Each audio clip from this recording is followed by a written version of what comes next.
Hi there. I've been reflecting recently about how I show up in relationships. And this comes up with a lot of my clients because a lot of us have this fear of rejection. And it's taken me some time to really accept that and recognise that. I've done a lot of work on myself over the years, and it's diminished over the years, but it can still be there. And acceptance is double defaulty of change. You can't change something you don't accept it's really there. And this fear of rejection shows up in many ways. And I look back in early relationships, and I think it was the cause of the relationships breaking down. I think I self-destructed those relationships out of fear of rejection, thinking if I get in there first, then they can't reject me. But even in an established marriage, it shows up in many ways. And for example, I avoided conflict for many years. For many years, I thought conflict was a bad thing. I think growing up in a household as a child with quite a lot of conflict, I just had this blanket, don't go there, it's not helpful. But actually, if you have an emotion, if you're angry about something, or frustrated, if you can express it, you just internalise it. So it resulted in me just having passive aggression towards my wife, and that's more destructive than having an argument. And having an argument is a valid form of communication if you realise what you're fighting for. You're fighting for unity, get back into understanding each other, not fighting to win, which often what it becomes. The fear of rejection shows up in a way that I can take things personally. My wife can be angry, upset about something, maybe she's blaming me, or maybe I've done something. And the fear of rejection can mean I take things personally, I defend myself, and it becomes an argument rather than holding a space for her emotion and not taking it personally.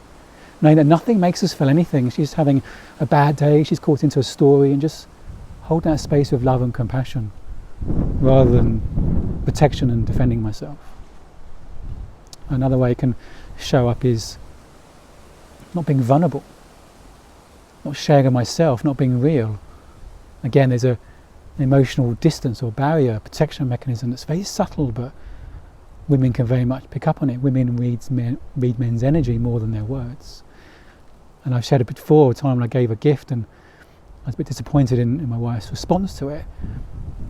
But I can see how much I didn't show up in that giving. I was expecting the gift to do the giving, the communicating of my love or whatever it is I wanted to share, or communicating in giving that gift,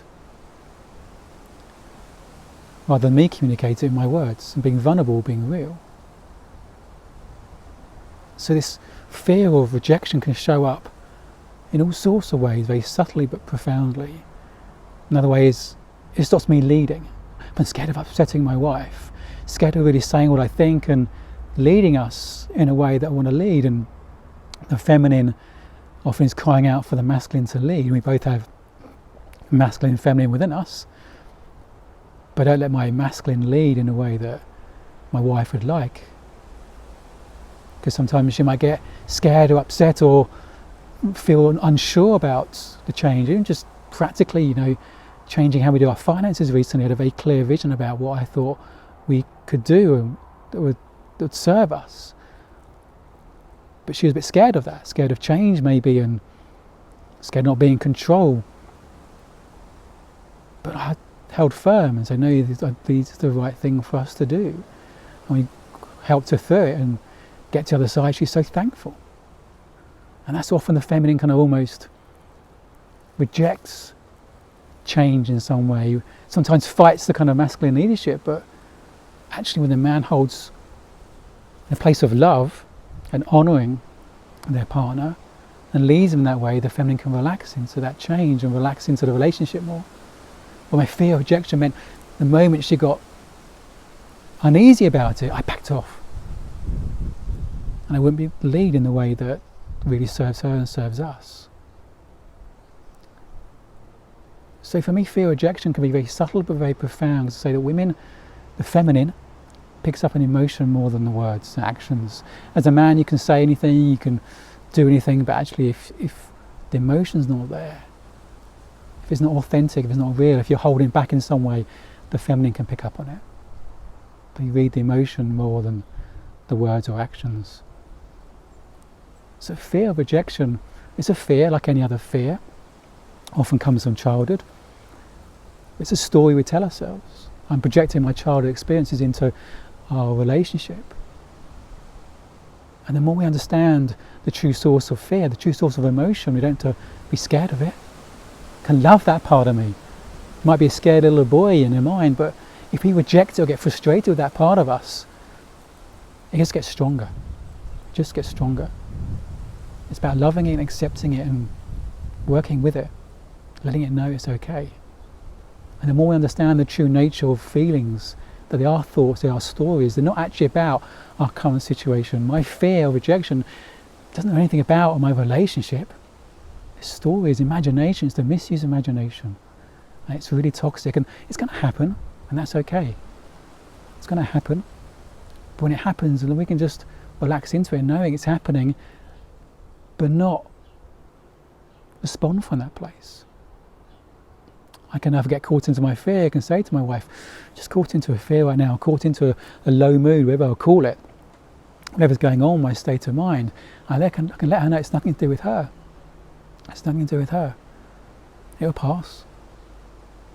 And it's almost, it's me husbanding my emotion. So she's left likely to take it personally or to think it's about her, and it's me being honest about where I am, my state of mind, and knowing there's nothing I need to do about it. I'll come back, I'll come out of it.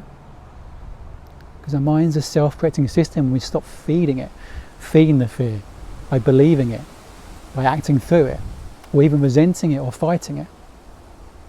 Our mind really is a glitter ball.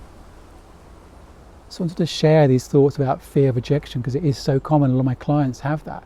It shows up in all sorts of ways, whether it's in a work or their relationship. So if you resonate with the fear of rejection, I encourage you to connect with that fear. If it's a younger you, how old would it be? Love it. Work with it. Let it know it's not alone. And you may be surprised how it just takes the power out of it and diminishes. And accept us. We have that part of us. That's okay. Acceptance really is a WD-40 of change. The moment we're brutally honest with ourselves, that's when life can truly change. Rather than blaming others, blaming circumstances, we create 100% of our experience, 100%. And the more we can take that responsibility and own it, it's really empowering. It's really empowering, and that's my wish for you.